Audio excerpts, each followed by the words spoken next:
What is going on, guys? So I've received a few messages recently regarding which technical exercise that I recommend for my followers, and although a technical exercise is usually supposed to look at something very specific and either correct it or improve one specific aspect of your playing, there is something I can share in this video that should improve everything about your playing, no matter what level you're at. Now, this type of exercise is called a spider exercise, and there are many different ones. I'm going to share 3 with you today, and the first one is for anyone that's doing my beginner videos or following the beginners course. The second one is a little bit tougher, so more for improvers, and the third one is a proper intermediate technical exercise, kind of inspired by a Satriani exercise I learned many years ago. And we can do each one of these with fingerstyle as well. And quick links to each of those exercises is down below, just to skip you ahead in this video. Tab for all of this is totally for free on the website. Click the link in that top corner to take you through there. Let's get straight in for a close-up. Spider exercises. So each one of these improves your technique and finger coordination. This first one is going to be super simple, but the quick link to the harder ones and each option is in the description, or you can check out the website here and download the free tab, which is what I'm using to teach this video. It is free to print off from the website right here. So for number 1, I need you to put your first finger at the 5th fret on the thickest string. You can do this anywhere on the neck, but if we do it in the middle of the guitar, the fret width is easier for most people. So first finger, 5th fret, 1, 2, 3, 4, 5, first finger, and of course we'd be at this side of the fret, not here, okay? And then we're going to line your fingers up 1, 2, 3, 4, which is a stretching exercise that I've taught before, and the link is also up here. However, we're going to have just one finger down at a time, but importantly, the other fingers need to be hovering over where they're going to end up. So I'm only going to have one finger at a time, but the other fingers are going to be like this, okay? No more than 1 centimeter if you're a beginner, and no more than 5 millimeters if you're a more advanced player. And all we're going to do is pick each note one at a time. But once we've left one string, we're going to continue on a string down. So as we can see, for a beginner, what we're getting here is that single finger, single note coordination. And we're going to go down each string, just with a down pick.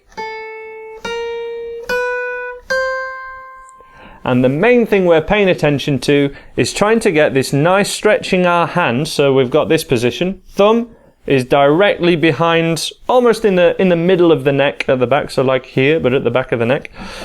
Kind of like that. And that we're keeping our fingers hovering over each fret, which isn't how we'll always play lead guitar or anything. It just develops the right movements in your hand to then go on to be able to play anything that you want to do. So this exercise just goes down each string.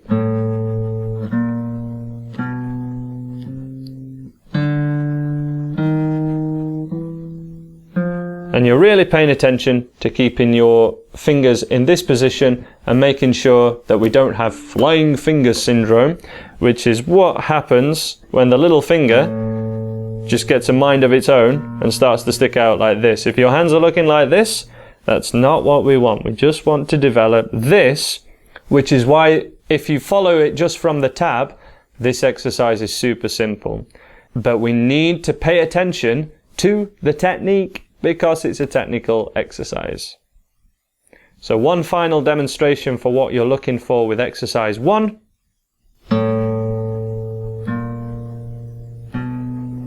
And if we look from above,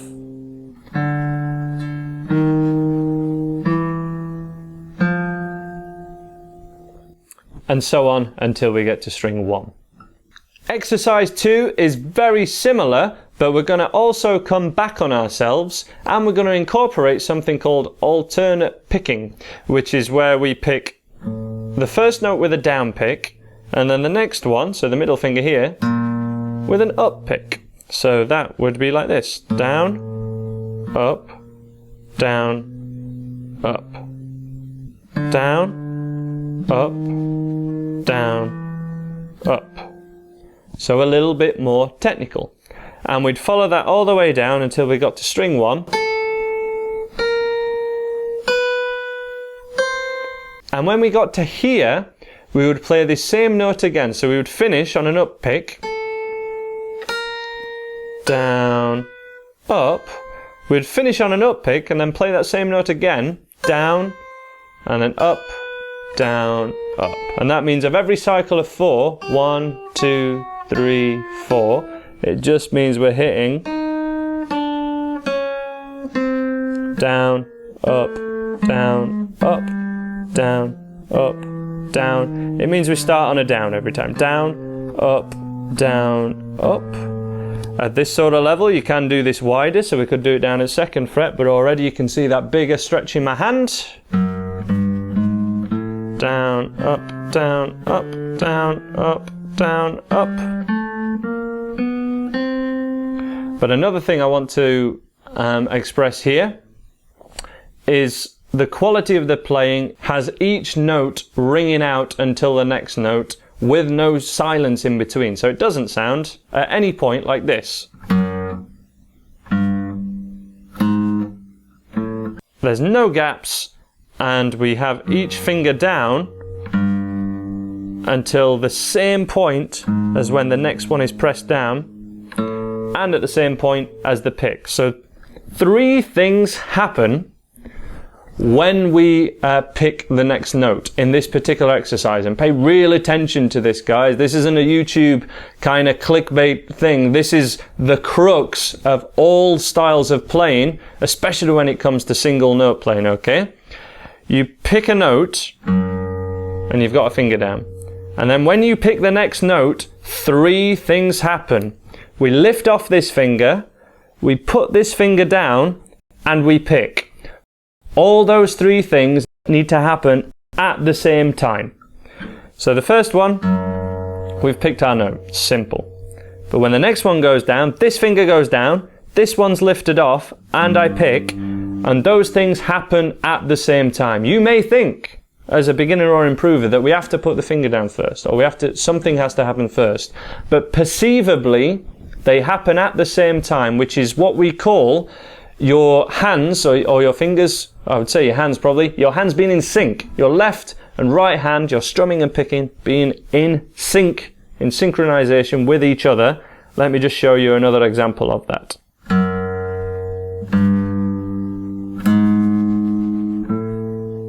Down, up, down, up. Now if they're not in sync, the resulting sound is always space, because if I pick this note and then lift that one off, the sound has stopped, because I didn't put that one note down. If I put that note down before I pick, the sound also stops, or you get some kind of hammer on. If I pick too early, you get that kind of sound, da-dung. You get a double sound, which can happen with note lines. And as we speed it up, all that ends up happening is we get some gargle in there. To avoid that, get the synchronization through vigilance of there not being a gap or any gargle in there when you're practicing this or any other exercise. Rather than using alternate picking, we could do this in fingerstyle by using what I've known to be called, and what I believe is commonly called, the claw hand technique, where in this case we're going to alternate the thumb with the first finger. So it's a similar idea to alternate picking, but for single notes played with fingerstyle, what we can do, so I'm at the 5th fret again, 1, 2, 3, 4, 5, and we're going to pick each note with one with the thumb, and then with the first finger. Thumb, first. And it's the same idea, if I'm just getting kind of here to make it sound a bit better.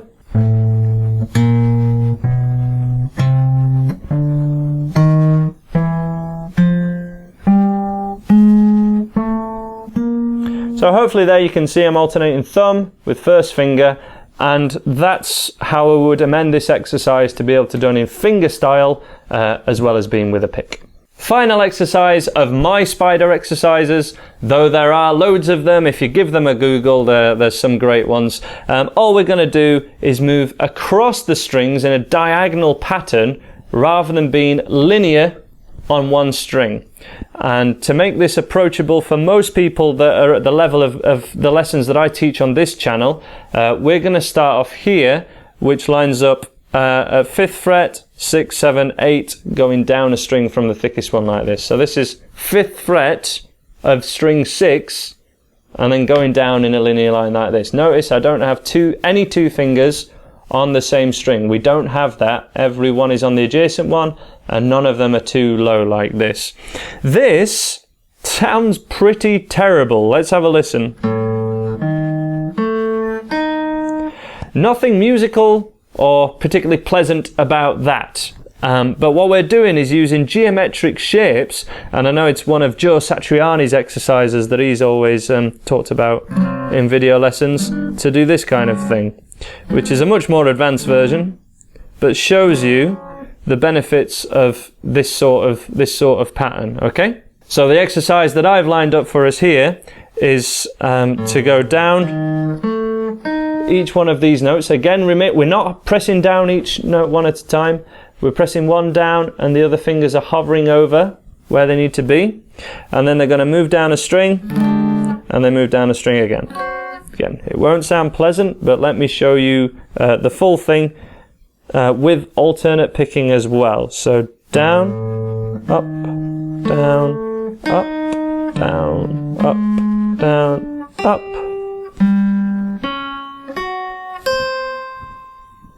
And when we get to the last one, so we've got those 3 different positions, 1, 2, and 3. We're going to then move the other way, which will feel even more alien. But again, this is a full improver technical exercise, I guess. So this one, down, up, down, up. So we've gone there, starting from 5th fret of the 1st string, and then a finger a fret. Then we come up again, and then we come up again. So that one in total.